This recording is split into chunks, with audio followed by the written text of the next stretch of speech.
upang umawit at magpasalamat sa ating Panginoon. Hi ka anak sa kanila. Hello po. Hello po. God bless po sa inyong lahat. God bless po. God bless po. Thank you, Jesus.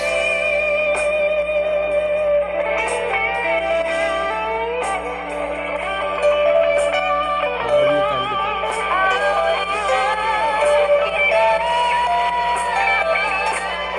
Aawitan kita At pupurihin,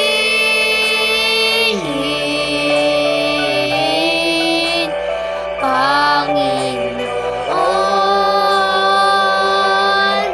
kay buti mo sa akin. Tan kita, aawitan kita at pupurihin, oh Diyos, noon buti mo sa akin.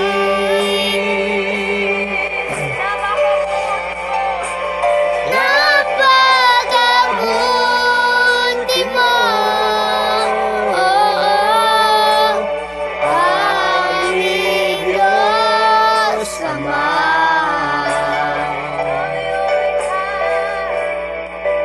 ang iyong likha'y luluwang ating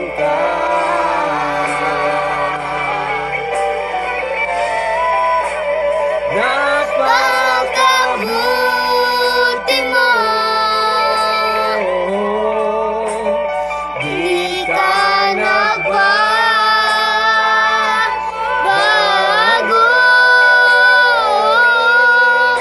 Noon, ngayon, kailan pa man, sa buhay ko'y tapat.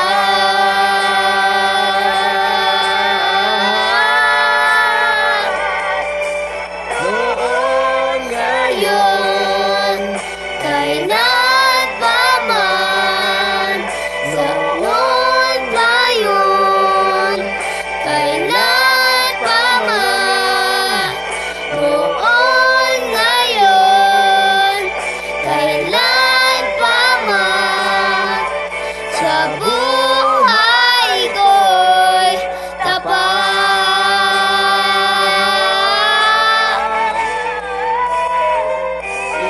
Yun, tapat, oh Diyos. Babay ka. Babay po. Magandang gabi po sa inyo at God bless po kami. Bye po, God bless po. Hi, Tita Dina, at Ate Mika. Hello.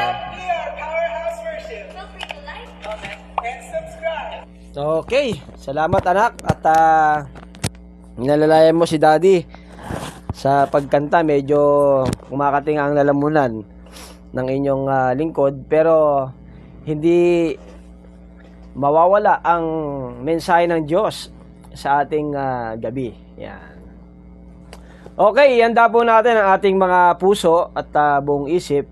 Tayo po ngayon ay dadako na sa ating pagbubulay-bulayan ngayong gabi na atin pong mababasa yan sa John chapter 15 verse 10. Yan, kung may Bible po kayo, isang verse lang naman po ito. John chapter 15 o Juan 15 verse 10. Sabi rito, kung tinutupad ninyo ang aking mga utos, manatili kayo sa aking pag-ibig tulad ko. Tinutupad ko ang mga utos ng aking Ama at ako'y nananatili sa kanyang pag-ibig. Yan. Purihin ang Panginoon na makapangyarihan sa lahat. Kaya tunay na tayo'y pinagpala ngayong gabi dahil tayo po ay binigyan ng pagkakataon upang maranasan po natin. At isa sa mga ginagawa po natin sa sa oras na tayo po ay naglalaan ng panahon, ito po ay pagtupad at pagtugon at pagkilala sa ating Diyos na pinaglilingkuran.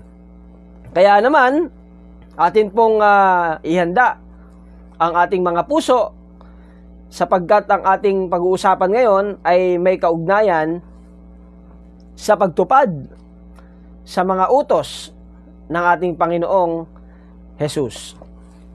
Sabi rito sa ating talata o yung ating tema, ang pagtupad sa utos ng Diyos ay pananatili sa Kanya. Yan. Napakagandang isipin na habang tayo po ay under authority or power ng ating Panginoon, walang lakas ng loob na gawin ang tao, lalo't kung siya'y naniniwala na sumasampalataya sa makapangyarihang Diyos na si Jesus, yung bawat yapak, yung bawat usad ng kanyang paglilingkod ay merong nakikita na ito ay may kaugnayan o koneksyon sa ating Diyos na pinaglilingkuran. Kaya ang sabi ng Panginoon, isa sa mga nagiging dahilan kung bakit natin natutupad o nagagampanan ang utos ng ating Panginoong Yesus dahil nais nating manangan o manatili ang kanyang pagmamahal sa mga buhay na ito. Alam nyo, napakasarap sa buhay na kapag naiintindihan at nauunawaan natin, sumusunod tayo sapagkat mahal natin siya. Hindi yung ginagawa mo lang ito para may patunayan ka lang, no? Sa harap ng Panginoon, hindi natin kailangang may patunayan, no? Ang nais ng Panginoon, mahalin natin siya sapagkat una pa lang tayo ay kanyang minahal. Kaya kapag ang pagmamahal ang naging foundation ng ating pagtugon or pagsunod, maaring hirap man tayo sa pagtupad, pero at least nasusunod natin, nagagampanan natin ang utos ng ating Panginoong Diyos. Maaring marami kayong maging tanong kung ano nga ba ang utos ng Panginoon. Maaring marami kayong maging kaisipan kung paano nga ba natin tutuparin ang utos na ibinigay sa atin ng Panginoon. Sa atin bilang mga mananampalataya, bagamat nung hindi pa tayo malalim spiritually or hindi pa tayo totally nagsasabit ng buhay kay Lord, yung ating paniniwala, ang commandments ng ating Panginoon sa Lumang Tipan sa magitan ni Moses ay 10. Pero nung dumating ang Panginoong Hesus, nakita niya ang tao na hindi makatugon at hindi makatupad sa 10 utos na ito, kaya ginawa niyang 2. Ano yon? Sabi ng Panginoon, kung mahal ninyo ako, mahalin ninyo ako ng buong puso, ng pag-iisip, lakas at espiritu. At pagkatapos nun, mahalin din ninyo ang inyong kapwa gaya ng inyong pagmamahal sa inyong sarili. Meaning, mga kapatid, pag naipasok natin, no, na sunod natin yung 2 na ito, sa loob na ito, talagang masasakop na yung 10 utos ng ating Panginoon or higit pa. Marami tayong pwedeng maging bunga kung masunod natin ang utos ng Panginoon. Maraming magbabago sa'yo. At isa dyan, madidefine mo physically and emotionally, spiritually, madidefine mo yung mga maaring magbago sa'yo kapag nasunod natin ang utos ng ating Panginoon, sapagkat hindi naman madadala, no, sa pagtugon sa ating pagsunod sa utos ng Panginoon. Hindi natin yan madadala dahil sa panlabas na pagtugon. Mas mapapakita na po natin yan doon sa reflection or sa impact ng inner feeling natin or pagkakaunawa natin, yung malalim na pagkakaintindi natin. Kapag ka po ito ay sa kaloob-looban mula sa ating mga puso na naig ang utos ng Panginoon, magre-reflect yan maging sa kalabas-labasan ng ating pisikal na katawan. Kaya nakikita kung ano ang pagtugon ng tao sa pagmamahal niya sa Diyos na pinaglilingkuran sa magitan ng kanyang buhay na nagiging kasiyasiya, nagiging halimbawa, at nagiging malaking ehemplo or impact sa mga taong nakakasalamuha niya. Kaya sabi sa talata, kung tinutupad ninyo ang aking mga utos, mananatili kayo sa aking pag-ibig. Kaya ang nais ng tao, yung manatili siya sa pag-ibig ng Panginoon. Ngunit, may mga insidente kung minsan na nagugulat na lang tayo kung kalooban pa ba ng Panginoon yung natutupad o nasusunod natin, kasi minsan nalalayo tayo doon sa pag-ibig ng Panginoon. Pero ang pag-ibig ng Diyos hindi kailanman inilayo sa ating mga buhay.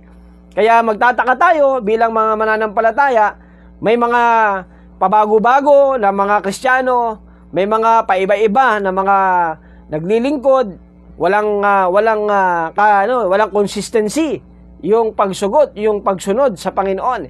Hindi nakikita talaga doon sa kanyang buhay.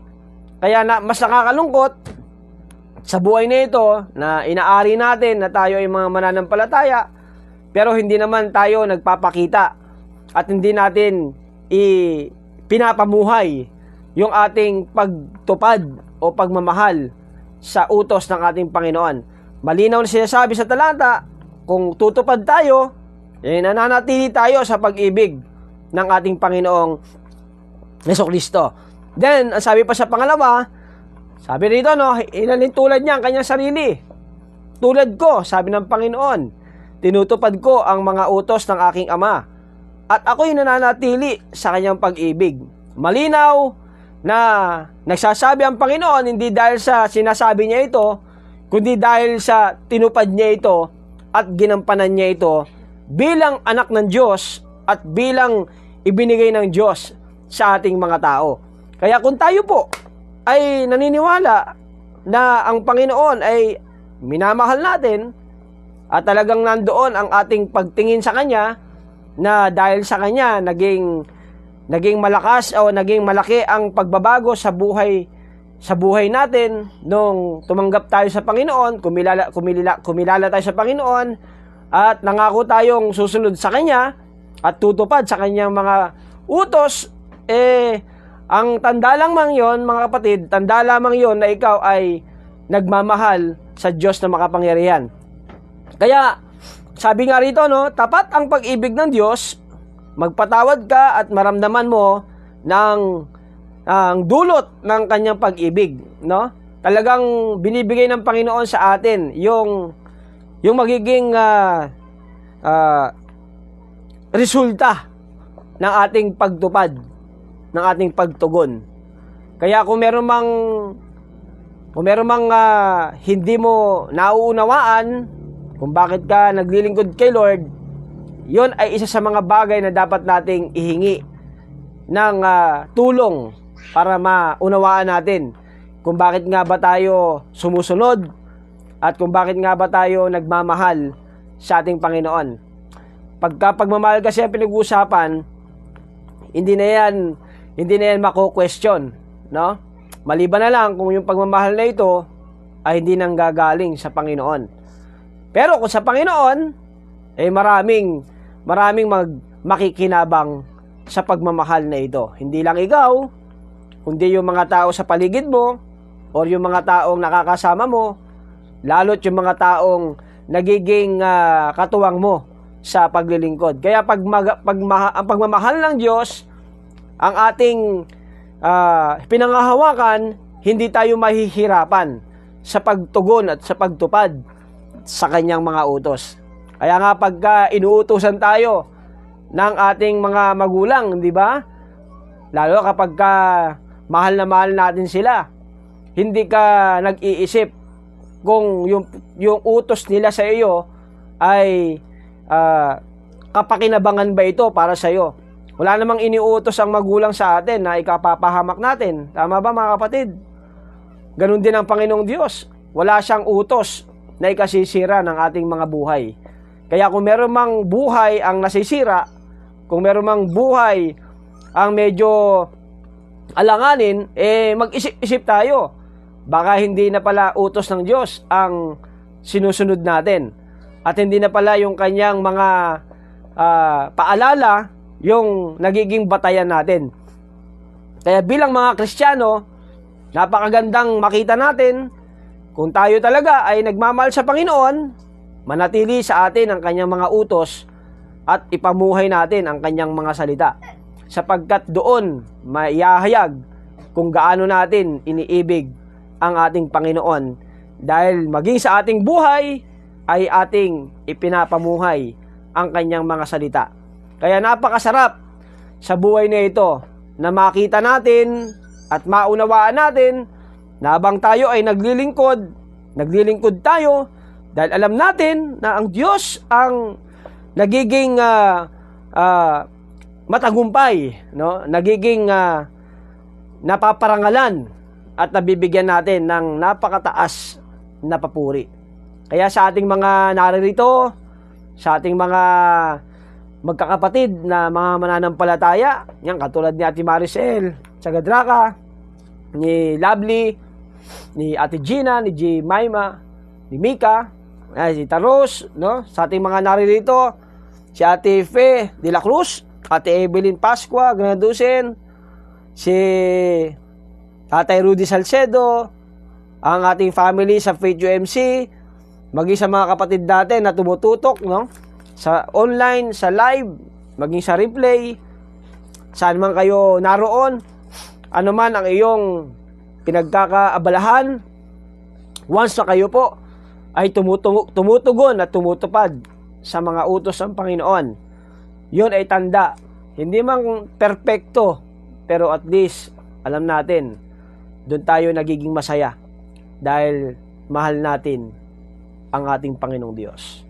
Diba kapag mahal mo, yung pagsunod mo ay kalakip ng kagalakan mo, yung makita niya, maramdaman niya, ginagawa mo ito sapagkat mahal natin ang ating Panginoong Diyos. Alam naman ng Panginoon kung ano yung klase ng iyong pagtugon sa paglilingkod sa Kanya. Alam din niya kung masaya ka pa sa pagsunod o pagtugon sa Kanyang mga utos. Alam ng Diyos yan, hindi natin maitatanggi, no? Dahil alam ng Panginoon yung laman ng ating isip, yung laman ng ating puso, at lalo tigit, alam ng Diyos at nakikita niya ang ating katauhan. Kaya mga kapatid sa Panginoon, ang pagtupad sa utos ay pananatili sa pag-ibig ng Diyos. Kaya kung hindi utos ng Diyos ang sinusunod o tinutupad mo, ibig sabihin, hindi ka na nag-i-enjoy sa pag-ibig niya. Pero, tayong mga naririto, kung tinutupad natin ang utos ng Panginoon, wow! Praise the Lord! No? Sabi natin, praise the Lord. Sabi natin, nag-i-enjoy ako, Lord, sa pagtupad sa mga utos mo. Dahil mahal na mahal ka namin. Amen? Kaya, sabihin natin dyan, no? Praise the Lord.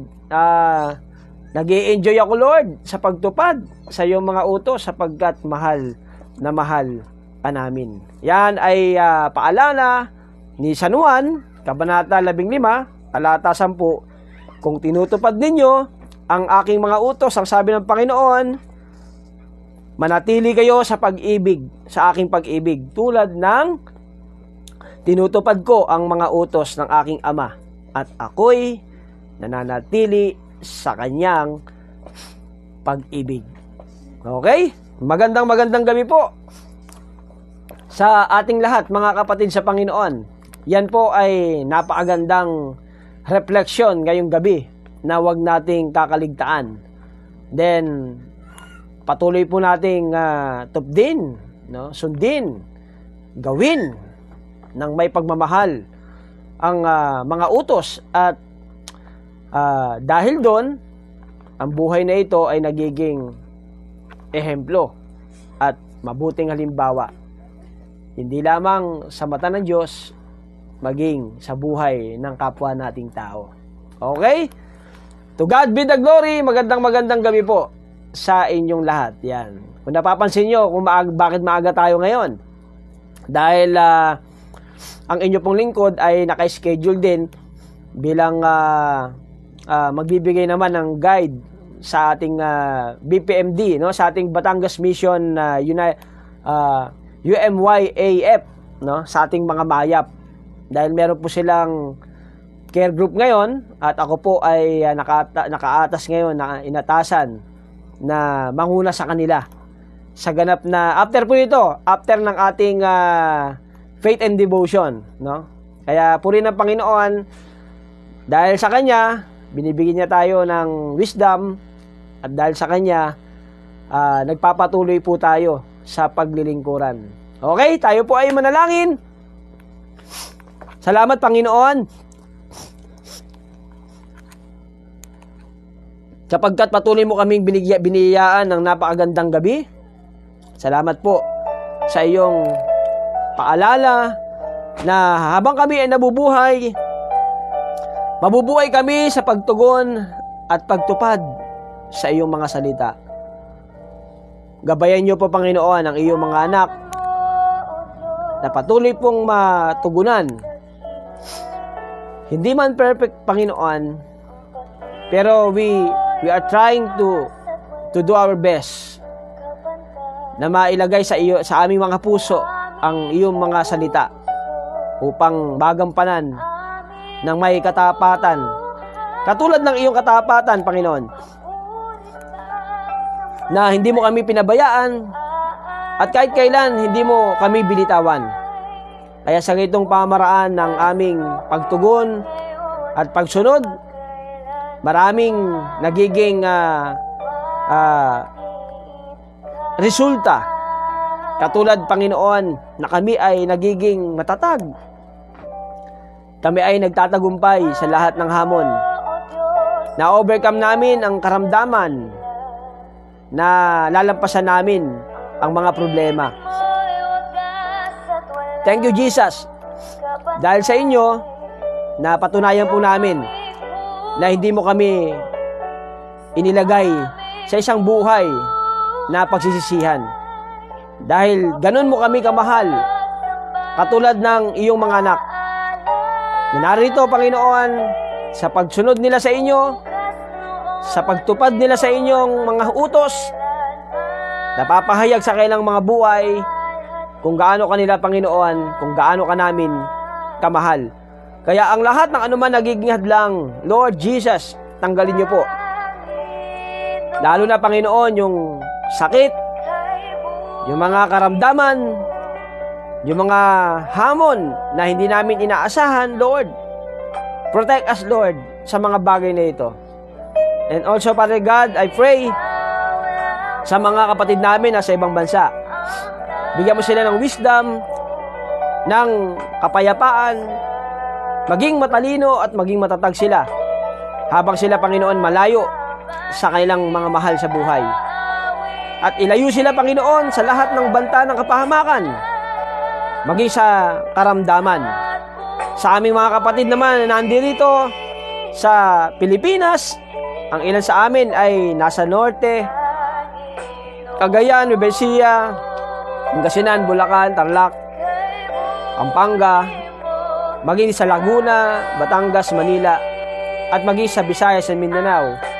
Thank you, Jesus, dahil ang iyong online prayer dito sa Faith and Devotion, na kung saan, Panginoon, nagsama-sama kami to glorify you, to praise you, Lord, sa anumang sulok ng Pilipinas. Salamat po sa buong family ng Faith and Devotion. na laging naririto. Nandoon kanilang katapatan at pagtugon sa mga utos na natatanggap nila na naririnig upang maging gabay sa buhay sa araw-araw. Salamat din, Panginoon, sa Faith United Methodist Church family.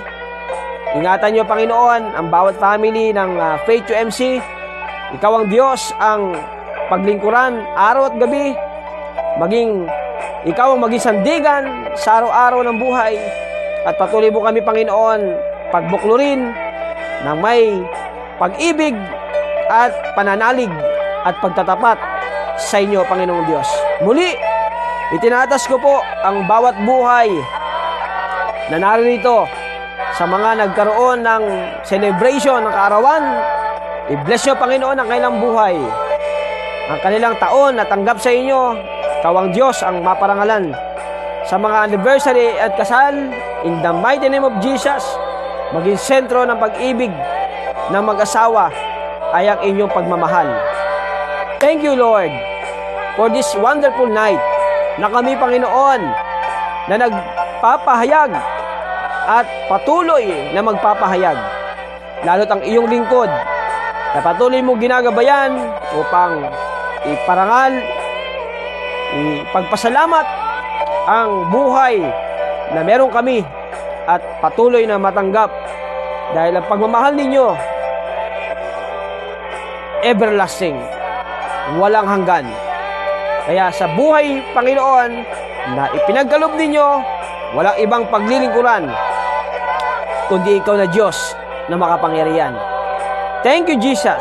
Once again, this is our prayer and declaration. In the mighty name of Jesus. Amen and amen. Okay. Magandang gabi po sa ating lahat. Hello, Jamaica, Yocario family. Pagpalain po kayo ng Panginoon. At Kuya Marlon, Ate Marita. Hello, Ate Maricel. Ha? Oh, Ate Mayet, magandang gabi po. At sa inyong mga anak. Hello, Ate Gina, Ate Maricel, Ate Pe de la Cruz, Ate Ellen, magandang gabi po sa inyo. Ate Evelyn, magpalain po kayo ng Panginoon. Yan, salamat po. Sa mga kapatid natin na nasa ibang bansa, magandang gabi po. JB, Respeto and Lean, magandang gabi sa inyo dyan sa Lipa. Yan, pagpalain kayo, Panginoon. Hello, Bigyan Respeto, Karandang. Pagpalain kayo ng Panginoon. Salamat sa Lord. At kasama namin kayo sa pagdi-devotion. Hello din, Tatay Rudy. Magandang gabi po sa inyo ni Nanay Glo. And sa family ng Faith United Methodist Church, have a blessed Friday po sa inyong lahat. Again, I am Reverend Teremias Mangawang na nagsasabi, hanggat may faith and devotion. To God be the glory. Yan, bye-bye po. Bye-bye. Yan. Punta na po ako sa Mayap Care Group. Yan. Salamat po sa inyo, mga kapatid. To God be the glory. Bye-bye.